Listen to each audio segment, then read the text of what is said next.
Hi guys, তো তোমাদের জন্য আজ আমি নিয়ে এসেছি একটা সুন্দর হেয়ারস্টাইল। দেখো, শাড়ির সঙ্গে ফ্রি হেয়ারস্টাইল।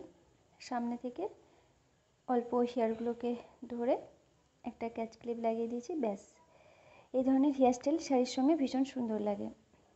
তো দেখো, অনেকের চিন্তা হয় যে আমার চুল রাফ হয়ে যাচ্ছে, সিল্ক কীভাবে হবে। তো চিন্তা করলে হবে না, একটু কষ্ট করতে হবে, একটু যত্ন নিতে হবে। তো সিল্ক হেয়ার পেতে হলে আমাদের কি করতে হবে? সিল্ক হেয়ার পেতে হলে মেথি ভীষণ ভালো।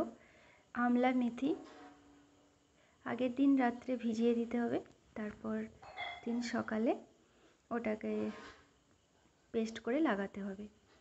তো মিনিমাম 1 ঘন্টা রাখার পর ভালো করে ওয়াশ করে দিতে হবে শ্যাম্পু দিয়ে।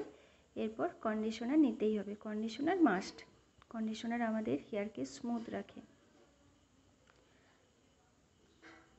তো সিল্ক হেয়ার ভীষণ ভালো। সিল্ক হেয়ার ফল কম হয়, যাদের একটু রাফ হেয়ার তাদের হেয়ার ফলটা বেশি হয়। আর সিল্ক হেয়ারে ফ্রি হেয়ার স্টাইল দেখতে ভীষণ সুন্দর লাগে, খোলা চুলও দেখতে সুন্দর লাগে। তোমরা একটু যত্ন করো, তোমাদেরও চুল সিল্ক হয়ে যাবে। চিন্তার কোনো কারণ নেই, একটু যত্ন নাও, একটু কেয়ার নাও, তাহলেই হয়ে যাবে। রাফ চুলের জন্য টক দই ভীষণ ভালো। টক দই ফেটিয়ে নেওয়ার পর ওটাকে লাগাতে হবে সপ্তাহে 1 দিন করে।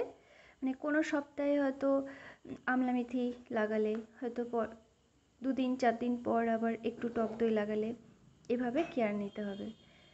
মিনিমাম 1 মাসের মধ্যেই সিল্ক হেয়ার হয়ে যাবে। ভিডিওটি ভালো লাগলে অবশ্যই লাইক